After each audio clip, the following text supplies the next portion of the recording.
Tonight's class is in the memory of Yitzchak Tzvi ben Yosef.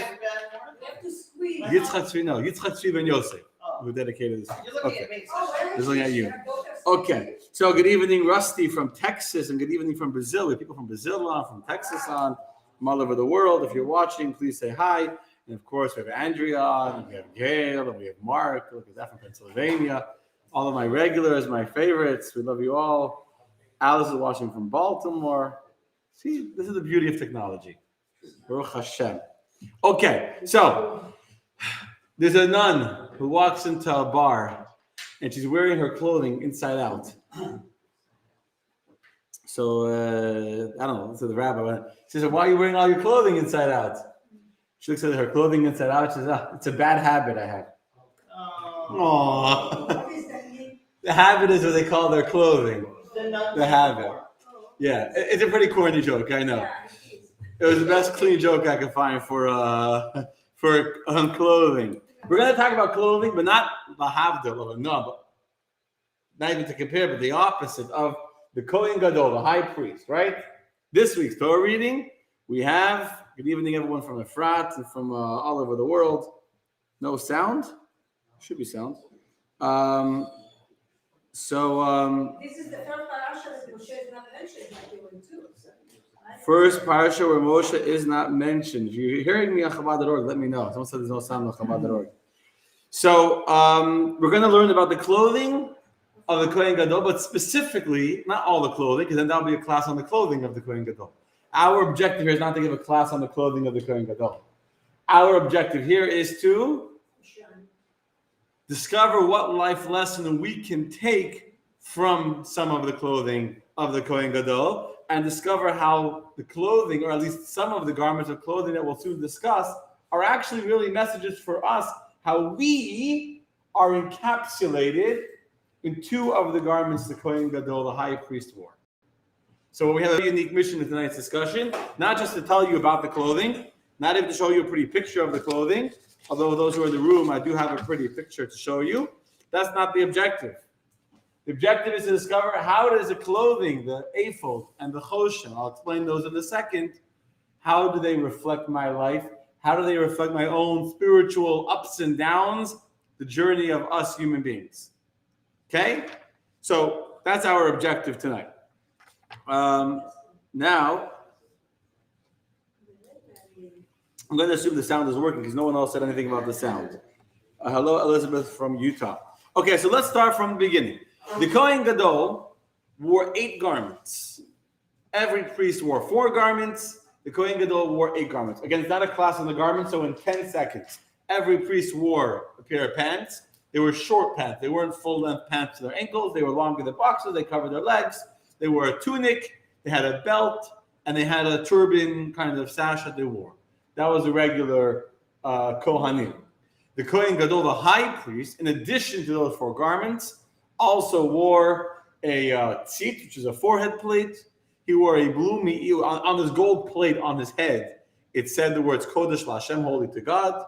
His turban was longer, was more decorative than a regular Kohen's turban. He wore a longer belt also. He wore a me'il, a long blue robe. You can see the picture, a long blue robe. This is what it looked like. And then he wore 2 more garments. He wore the ephod, which is an apron that was worn not on the front but in the back. So just called the apron. And he wore the breastplate, which had the 12 stones of the 12 tribes, called the choshen. The 2 garments that we're going to talk about tonight is the ephod, the apron, and the choshen, the breastplate. And we're going to not only discuss them, we'll spend a few minutes just going through how they were constructed. We're going to discover the unique way that they were worn, and then we'll discover what each of those garments mean to us in our lives. So, let us start.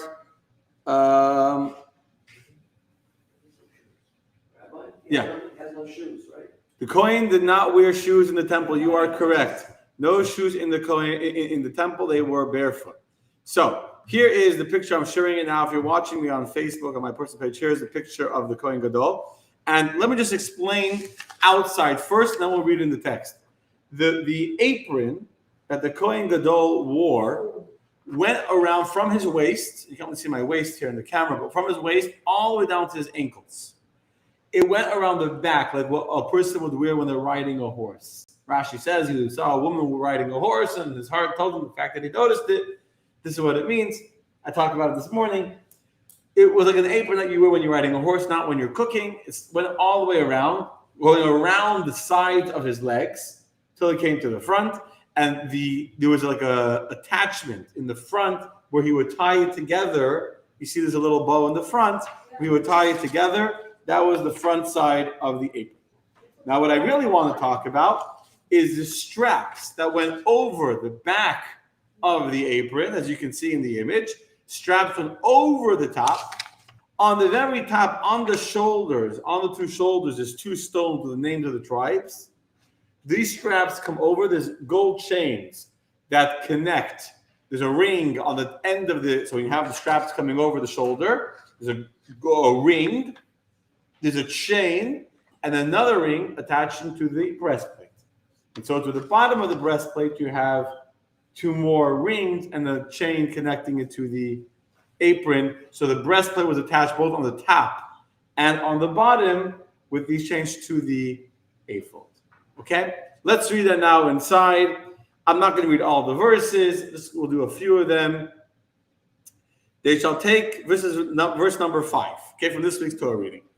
They shall take the gold, the blue, the purple, and the crimson wool, and the linen. So let me stop sharing for a second. Let me just explain what I just said. There was basically in the material of the ephod 5 different colors. There was 4 gold threads. How to make a gold thread? Not with from China with some spray paint. They would take thin plates of gold, very thin, slice them into very thin strips. That makes 4 threads of gold. Each one of these 4 golden threads was mixed with 6 of a different kind of thread. 6 threads that were made out of wool dyed blue, turquoise.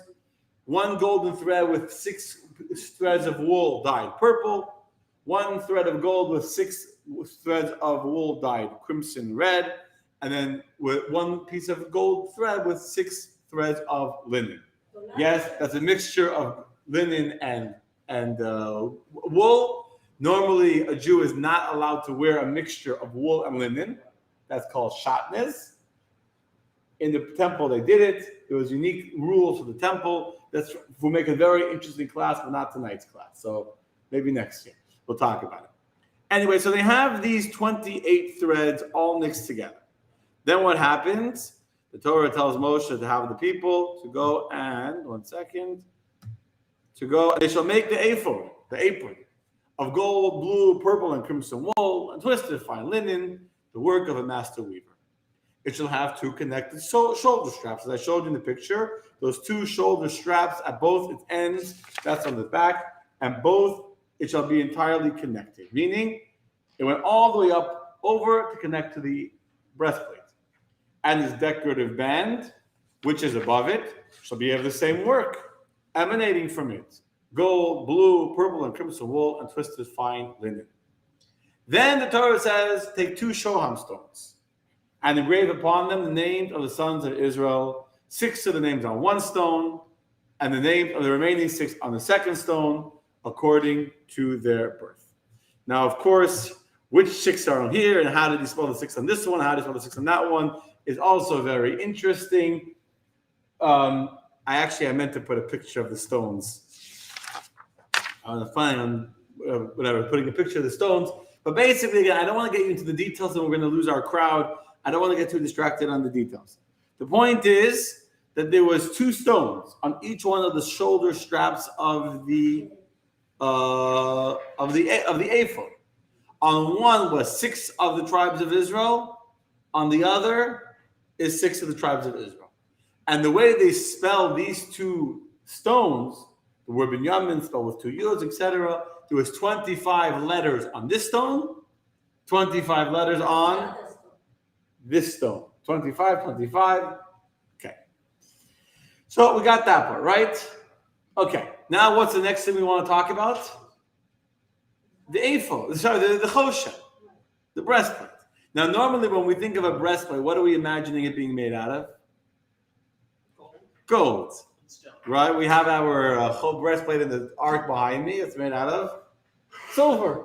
gold, but it's a solid thing.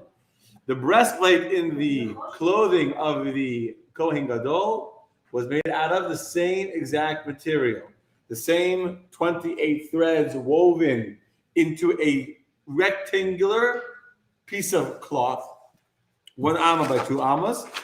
And if this was the cloth, it then folded in half, like this. So now imagine it's folded in half, okay? Folded in half. And this is how he wore it. Folded in half. And inside was a parchment. We're not going to get into it tonight either. That's originally when I was first started the plan. I thought I was going to talk about that, but then I went. 15 years ago. I thought 15 years ago. It's still true. What I said then, look at my secret, I'm so old. What I said then is still true. So inside, the Urim V'Tumim, I think, is a fascinating, unknown part of the clothing. It was a miraculous, out for 2 minutes. The Kohen Gadol had a miracle, literally, on him. Inside this breastplate was a piece of parchment, right inside here, and a cloth. And on it was written the name of God. And whenever the community would have a communal issue, they didn't know what to do, how to resolve it, they would come and ask for guidance from the Urim V'Tumim, from the divine inspiration, divine wisdom that was in the breastplate that the Kohen Gadol was wearing. And basically, the king or the leader of the Jewish people would come and stand with his back towards the Kohen Gadol.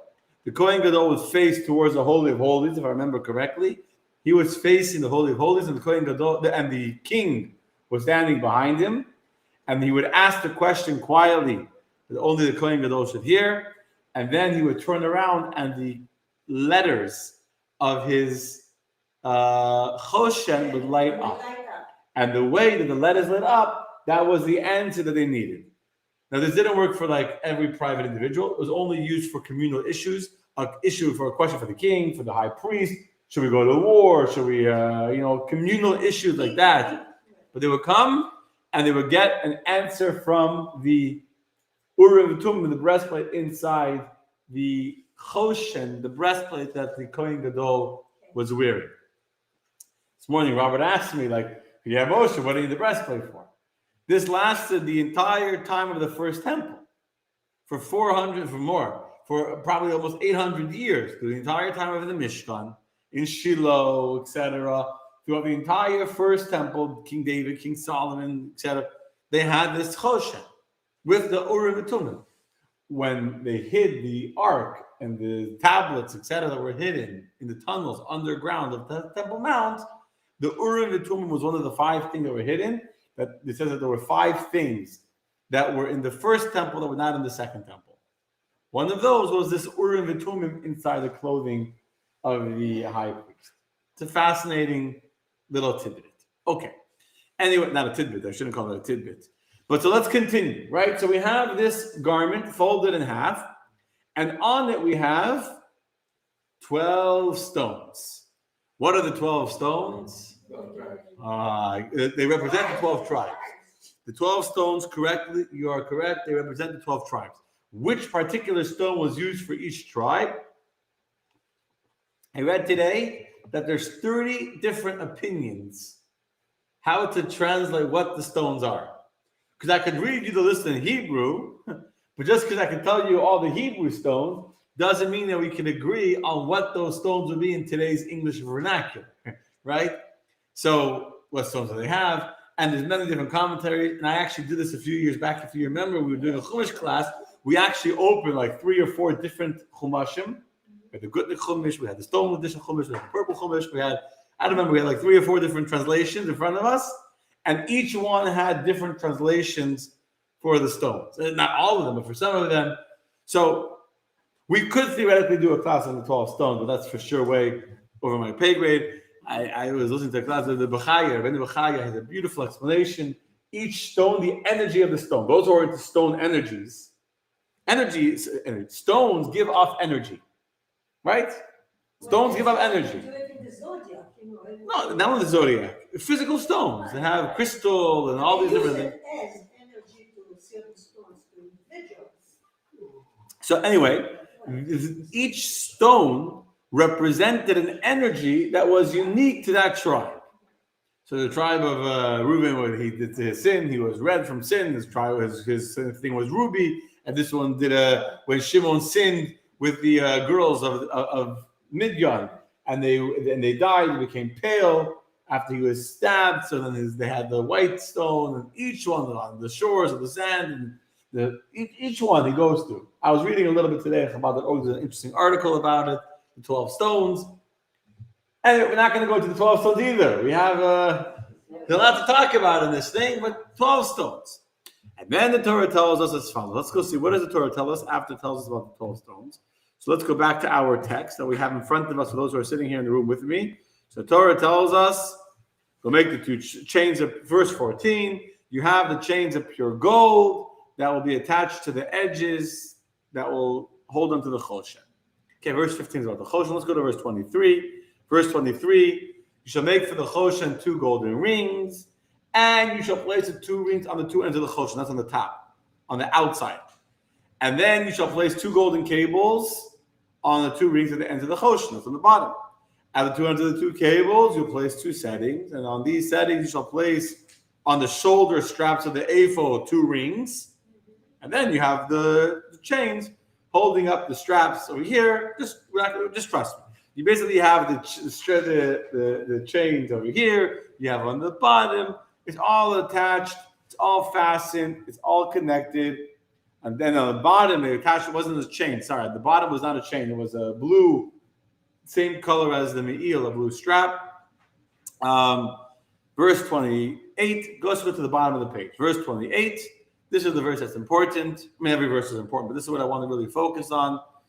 And they shall fasten the choshen by its rings to the rings of the ephod with a blue cord, so that it may be upon the band of the ephod, and the choshen will not move off the ephod.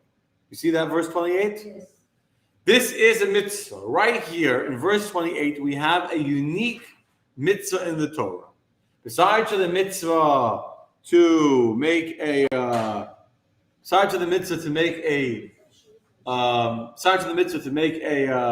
choshen and the ephod, there's an additional mitzvah, v'lo yizach hachoshen me'al ha'ephod, that the choshen will not move off the ephod. Why not? Oh, good question. Why not? That's why you came to class. Yeah. I have some question, maybe not a simple answer.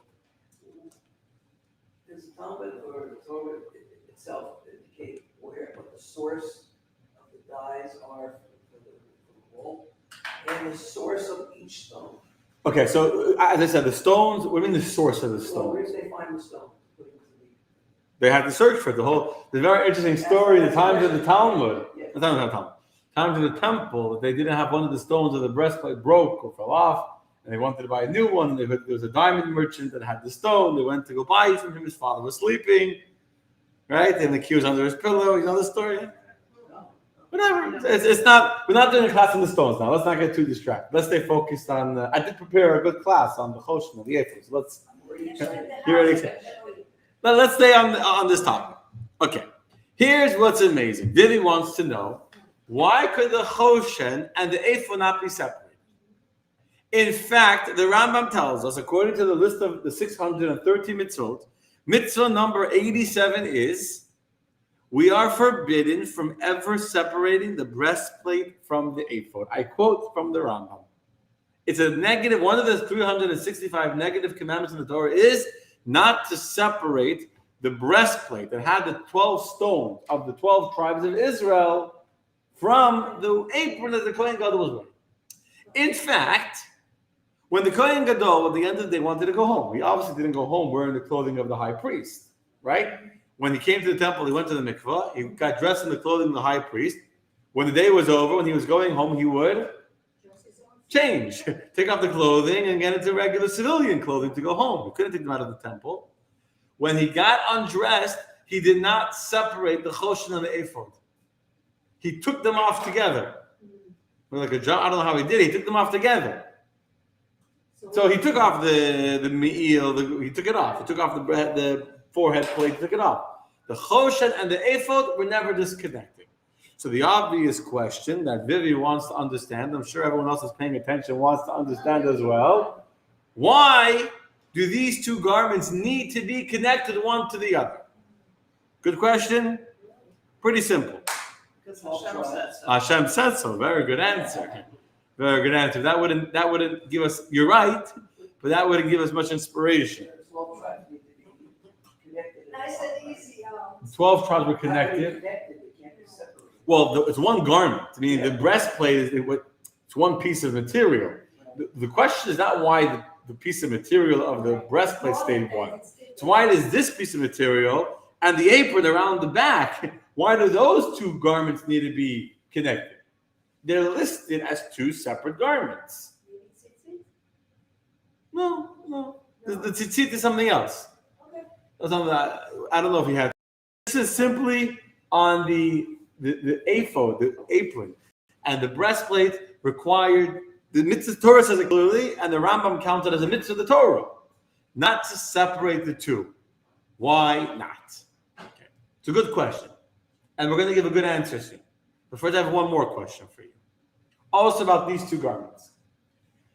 I'll ask you a question. Let's see if all you wise people are thinking. If you're watching online, feel free to type away.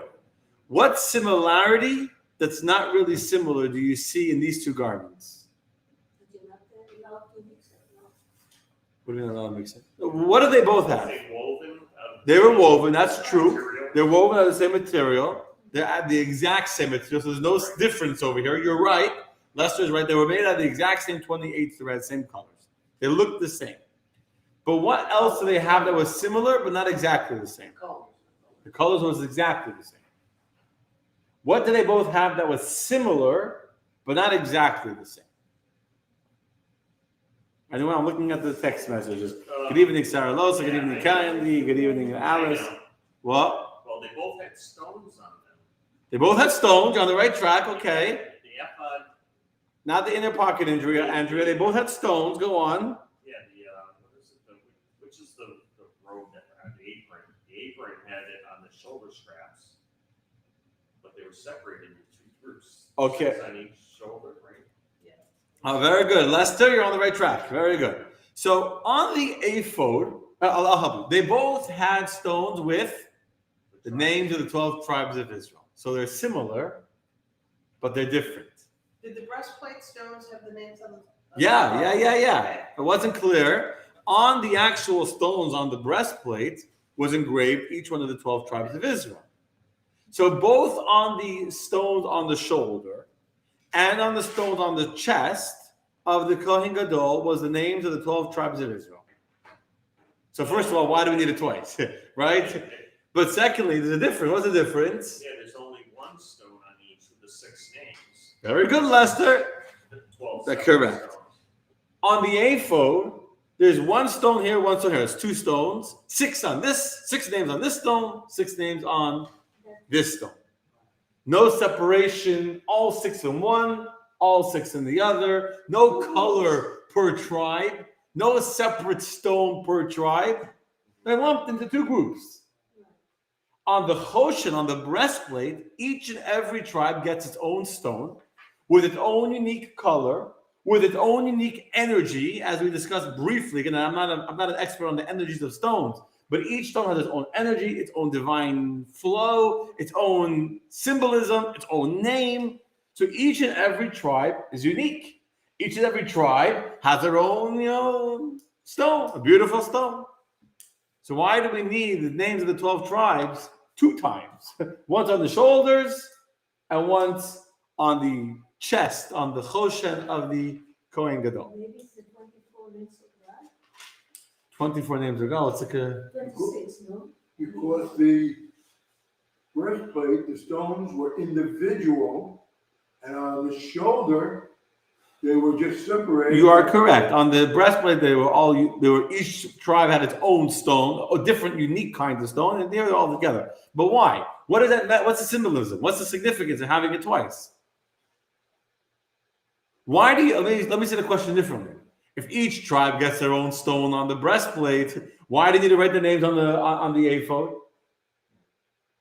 Yeah. Like the blessings that Jacob gave to the tribes, he gave them each their own individual blessing, but then he gave them all the same. Okay, You know, so let's just say they each got each one had included the blessings of the other. Okay.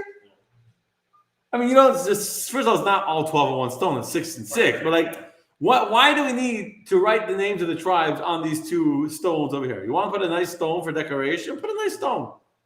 But the names of the tribes are here. Yeah, but the ones on the shoulder, it was the same stone on both shoulders. It would be disrespectful, I think, to have them on the shoulders, the tribe names. They are on the shoulders. I thought on the. They're both. Both. They're both. Oh, okay. If I'm not being clear, each one of the 12 tribes was engraved 2 times on the clothing of the high priest. One time they're engraved on the shoulder stones.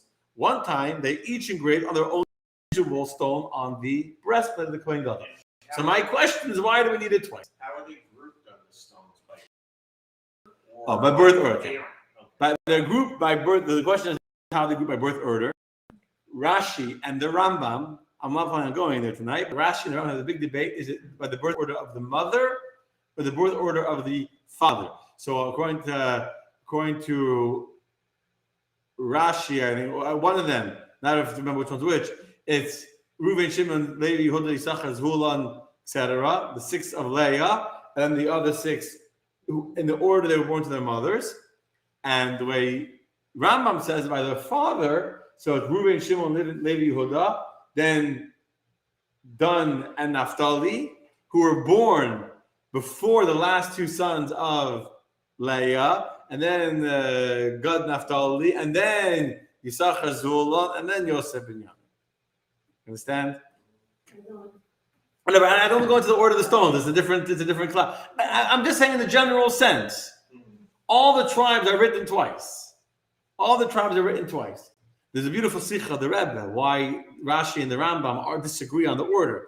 Do you identify the birth of a person by the mother who develops a child, or by the father who gives the creation of the child?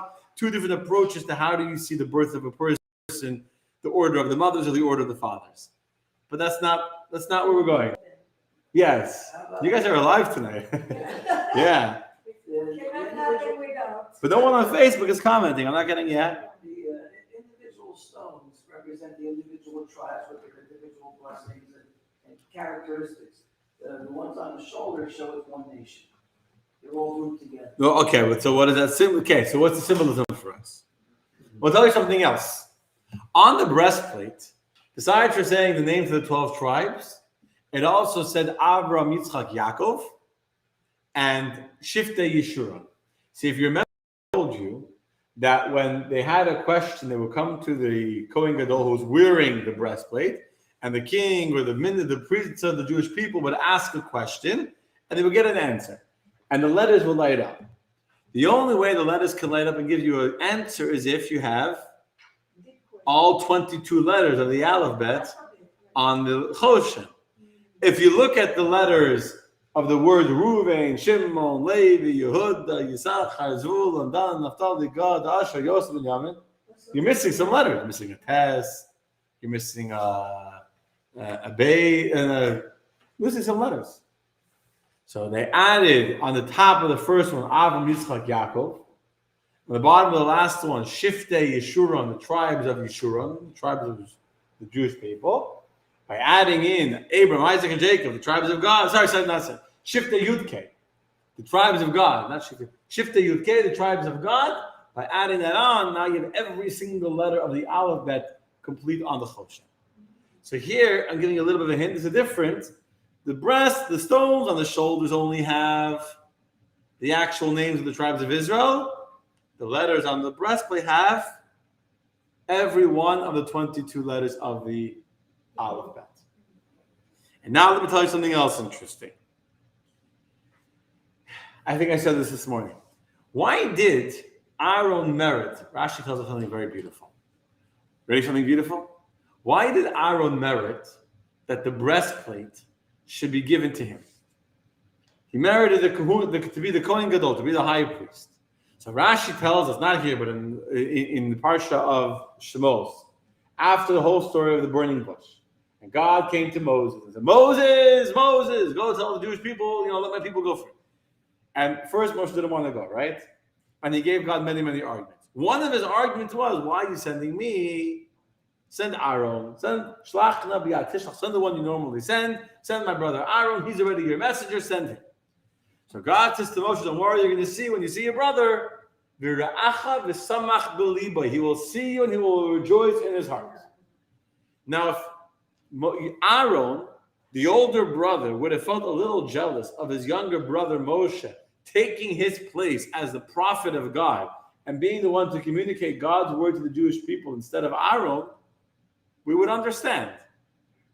It'll be normal to feel a little bit of a jealousy, like I'm the older brother, I'm the one that God has chosen till now to be his spokesman to the Jewish people, and now my younger brother got my job. Instead, when he saw Moshe, not only was he not jealous, the samach b'libo, he rejoiced in his heart. He was so happy to see his brother be elevated to greatness that he was happy for his brother. He felt no personal envy, only happiness and joy for somebody else, which is a tremendously beautiful gift and a character and attribute.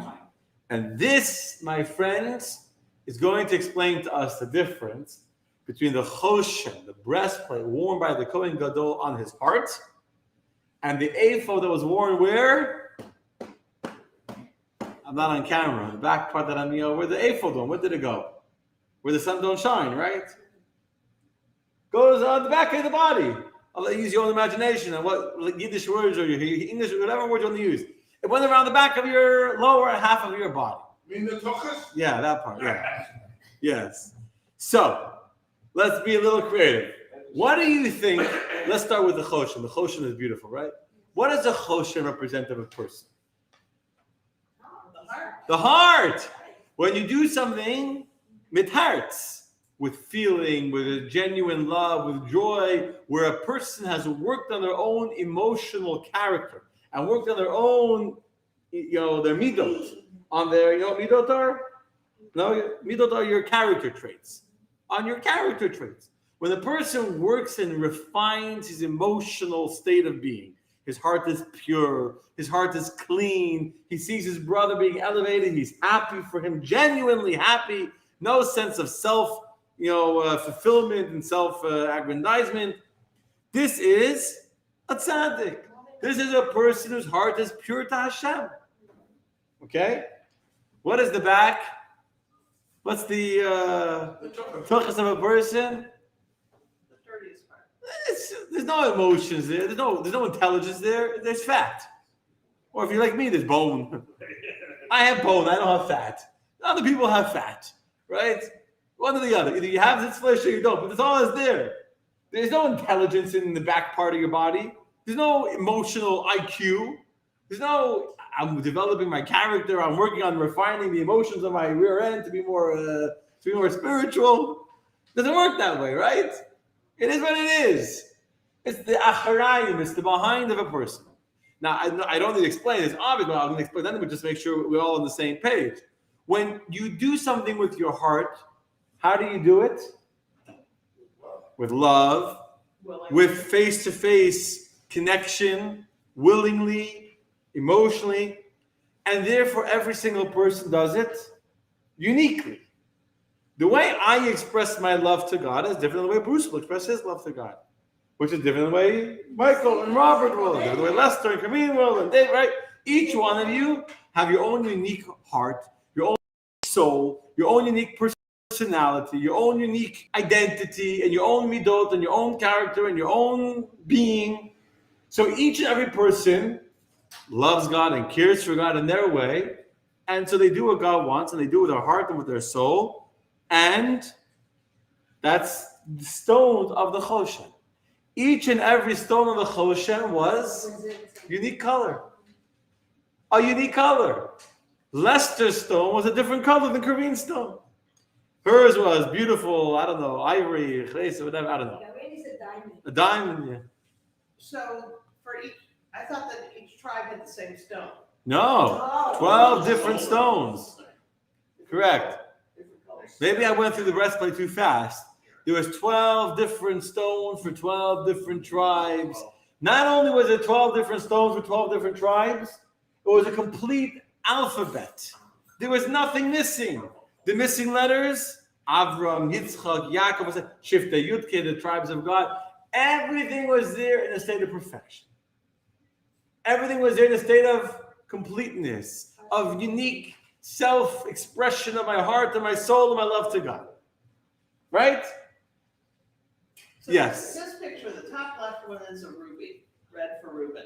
So you're saying on a different Kohen Gadol, the breastplate wouldn't have. No. But Reuven had a ruby stone, and Shimon had a, I don't know what stone. Topa. Here, look at the. Buster has another stone. Here, I'll read it to you. I'll read it to you. Here. Wait, how many Kohen Gadols are there? They all wore, every Kohen Gadol wore the same breastplate. But They you're all, saying all the stones were, you're saying, so I'm saying, didn't each one of the Kohen Gadols say Reuben- ruby for Reuben and the. No. So there was a chameleon, according to this translation. There was a chameleon, and then an emerald, and a topaz, and a red garnet, and a sapphire, and a diamond, and a zircon, and an agate, and an amethyst, and an aquamarine, and an onyx, and a jasper. All right, how many Kohen Gadols were there at one time? Only one. Big Kahuna. Yeah. I thought there was more than one big Kahuna. No. A tribe big Kahuna. No. Yeah, one Okay. at a time. All right. Okay. That covers it. Precious stones. Yeah, precious stones. They're expensive. These are diamonds. They're jewels. They're rubies. They're amaranth. Yeah. Amethyst. I'm not a stone guy.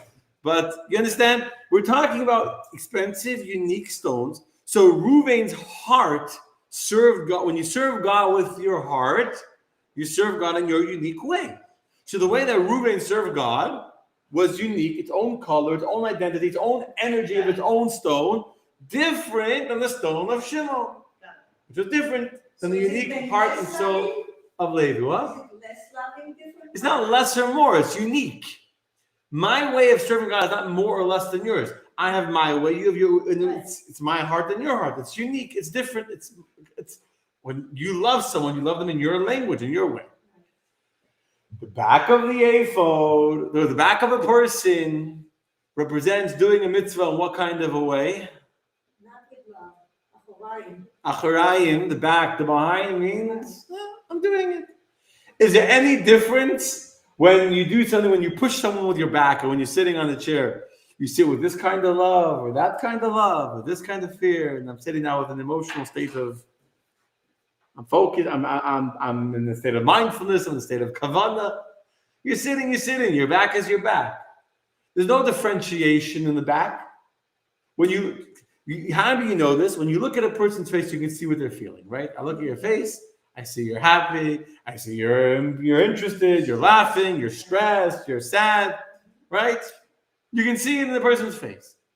My daughter, she's learning in school, though, the whole book, like happy faces. So she saw someone the other day who was very sad. So she asked my wife, why is that person sad? Like, she's 4 years, she's 3 years old. She knows the sad face, that why is this person sad? On the other hand, when you see someone's back, you can't tell how they're feeling. You can't see if they're happy or sad or angry. You can't tell. The back, no, not from the back, you can't tell. The back, you can't tell. Because the back doesn't have emotion. There is no emotion in your talents. There's no feelings there. There's no connection. There's no spirituality. So when we serve God, on one level, we serve God where we do it, even though we're all doing the same commandments, we're doing with our own unique personality. And that's what every tribe, their own unique stone, their own unique color. And then you have the person who's like the ephod, who in action is doing the right action, but where's their heart? It's not there. There's no emotion. They show up, like the Jew that shows up at the Seder. They have no idea what they're doing there, why they're there. Their mother said, come for dinner, so they came for dinner. They don't know what they finished reading the Hebrew stuff so we can eat already. There's no emotional connection to the experience. But at least they came. At least they came, of course. But the point is, the heart has not yet arrived where the action is. You understand what I'm saying? Yes, maybe, right? Makes sense? We got it? When you're serving God with your back, it's an action that's devoid of emotion. It's an action that's devoid of emotion. And on that level, when we don't have an emotional connection to God in our mitzvot, is there any distinction between the tribe of Reuven or the tribe of Shimon or the tribe of Levi? No, it's all the same. It's all the same, right? We're all on the same level. And that's why the stones that are on the breastplate the stones that are on the shoulders of the ephod are So the back. all the same. I mean, it's coming up the shoulder, but it's attached to the back. There's just two stones. There's no differentiation. You're all on the same level. Yes. Why is it in a picture at least barefoot? The Kohen did not wear shoes in the temple. They served barefoot. Holiness. Okay. But my friends, we're going to go a little bit deeper. Go a little bit deeper. The Rebbe explained, I'm going to tell you now, it's not my own interpretation. The Rebbe explained it's 1988. And the Rebbe explained that these two personalities, the personality of the Choshen, of the breastplate, and the personality of the ephod, the guy that's in the back, the guy that showed up at the Seder but has no idea what's going on, who's clueless and uninterested in the whole experience, are actually two kinds of people that are represented by the sun and the moon. Remember a few weeks ago we had a class on the sun and the moon? Right? We went through the entire system and how the sun is exact. The sun every single day, you wake up in the morning, you know exactly what time the sun's going to come up, what time it will go down, and you know tomorrow morning it's going to come up the same place it came up yesterday. It will look the same as yesterday, unless the cloud comes and blocks it, it'll be the exact same thing. Day in, day out, day in, day out. What's the story of the moon? Changes. It changes constantly. Here it waxes and wanes. So watch the Jewish people. It comes, it goes. You have the beginning of the month, middle of the month, the beginning and middle, and back and forth and back. It's never the same. You don't know you saw here today. Tomorrow will be on this part of the sky. They'll be on that part of the sky. And they'll be big and they'll be small. And they'll disappear. And they'll come back over and over. Why do we call people a lunatic? Where does the word lunatic come from? From the moon. It's craziness. So you have people who are tzaddikim. They're righteous. They're like the sun. They're like the sun. Every morning, 8 o'clock in the morning, you know that Rob will be there at Minyan, ready to daven, rain or shine. If he's not there, call 911. Right? Something happened. The sun didn't come up one morning. What happened?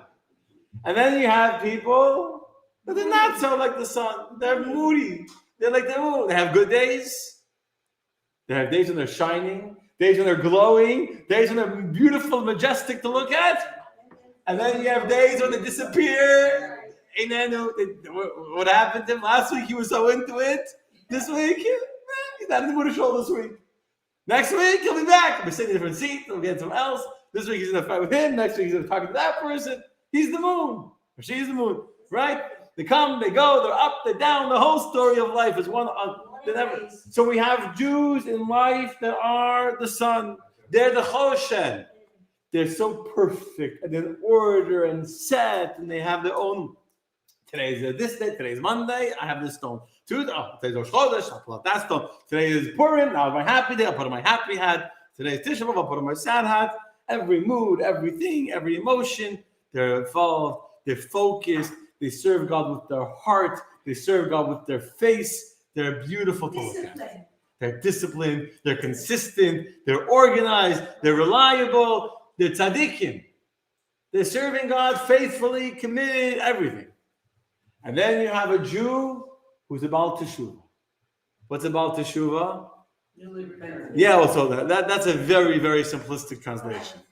It is true that the classic definition of about teshuvah today is a person that became newly observant in their religious lifestyle. But that's not what about teshuvah really means. But it really means that person that's working on changing themselves. Person who's working on returning and becoming closer to God. Teshuvah is the word to return. So I, as a religious Jew, can also do teshuvah.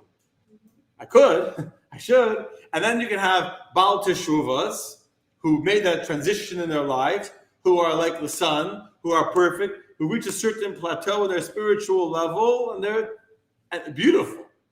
They're there every morning, they're there every Shabbat, they're at every class, they keep every mitzvah exactly down to the letter of the law, but their lives are very set and regimented and organized and beautiful. And some people struggle their whole lives. They could be a bit more religious, they could be more not religious, doesn't make a difference. Their lives are a journey of teshuvah. Their lives are a constant give and take with God. Today I love God, the next day I hate God, today I'm angry, today I'm apathetic, I couldn't care less, tomorrow I do care, the next week I won't care again, right? That's what a real Baal Teshuvah, they're constantly struggling in their relationship, they're constantly coming and going, and they can't find themselves. They have a good week, a good day. That's it. This week I prayed every day, I was so good, I didn't sin, I didn't give in to my Yetzer Hara, I didn't give in to my impulse, I didn't give in to my addiction or whatever, and the next week, bam, the moon disappeared again. And then it's a good week, and then it's a bad week, and then there's another week. That's their whole story of their lives. You have the Choshen, and you have the Ephod. Says the Torah, my friend. Says the Torah, negative commandment number 87. That's the real number. I didn't make that up. Negative commandment number 87. This week's Torah portion. You cannot remove the Choshen from the Ephod. These are not two different people. These are not two separate divine tracks of service. You take the sun track, you take the moon, you take the heart, you take the Acharayim, the behind. You're stuck in that, compartment. You're in that compartment. The Kohen Gadol, as a leader of the Jewish people, as the one who has to be a leader of every Jew, can never lose his ropes of connection. Not on the top, not on the bottom. He needs to be tied forever with every kind of Jew.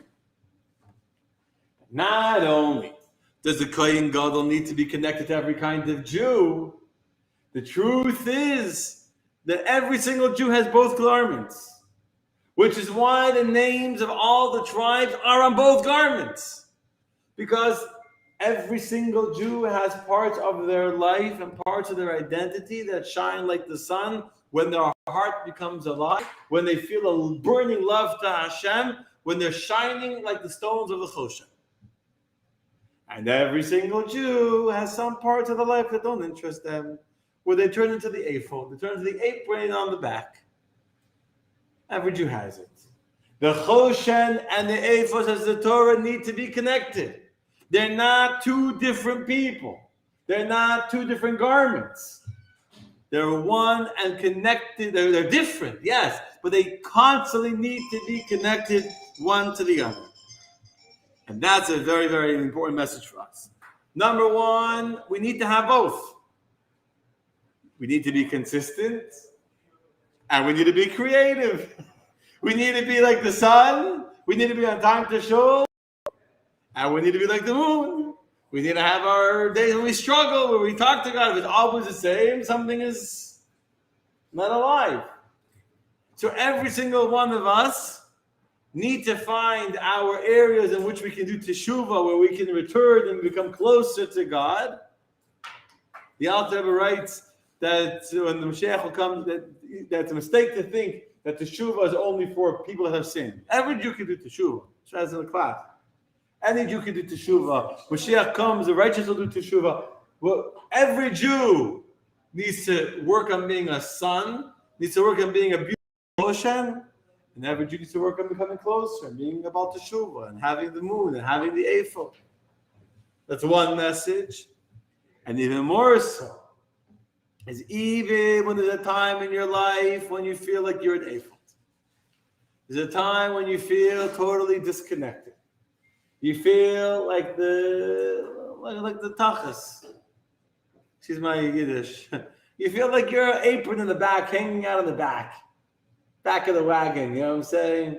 You're stuck all the way in the back, and you don't feel any emotional interest, and you couldn't care, and you're apathetic, or you're not interested. There's no heart. There's no emotion. Even that Jew, all of us, at that moment when we feel disconnected, we feel unexcited, we feel disenfranchised, we feel, this mitzvah is not for me. 1 second, we feel this, I don't feel this is not my area. You have to know that the heart, the action, the emotions follow the actions.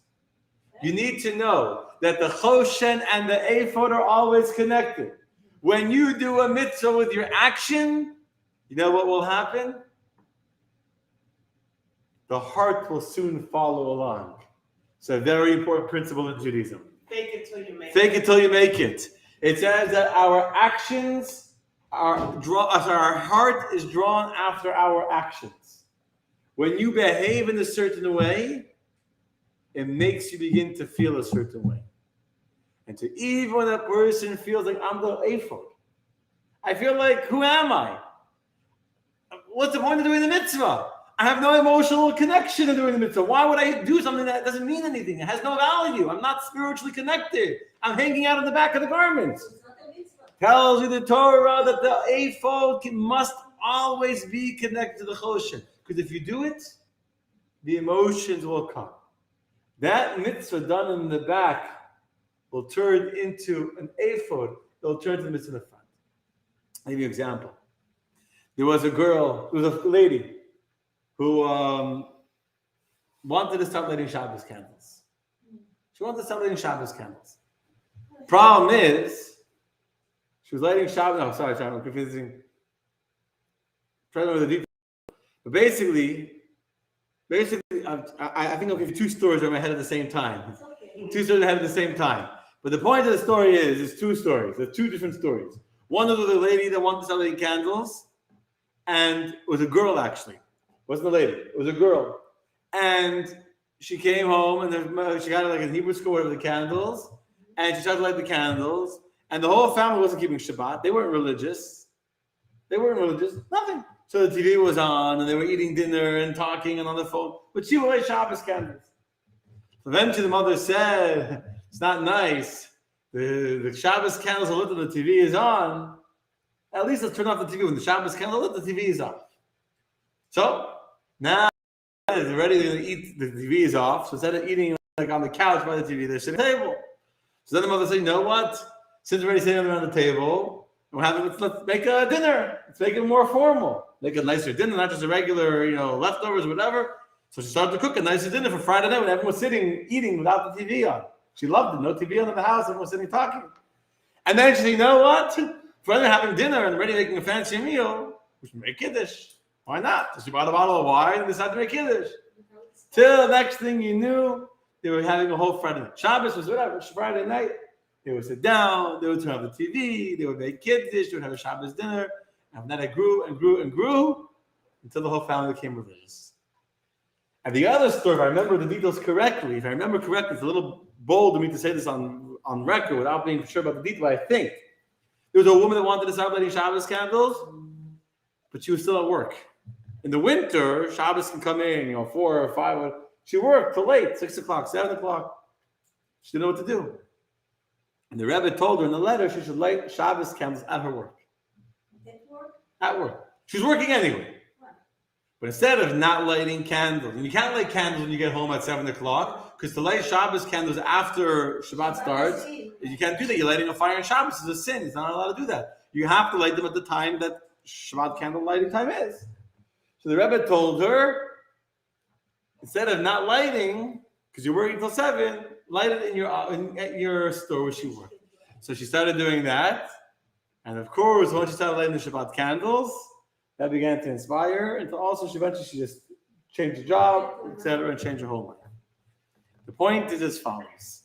A very important point. Sometimes it's true that we don't feel it. It's true. We feel no emotional connection, and we say, what's the point? If I don't feel it, if my heart is not in it, who am I fooling? Why am I faking? I want to be authentic to myself. Right? I want to be authentic to myself. I'm not going to fake it and pretend something I don't feel in my heart with authenticity. Comes along the Torah and tells you the choshen cannot be separated from the ephod. If you're going to act like an ephod, you're going to act like an apron, and you're going to do what needs to be done, the emotions will follow after those actions, and eventually your heart will begin to shine with the beauty of the stone of the breastplate. That, my friends, is a story. Laila Tov to each and every one of you.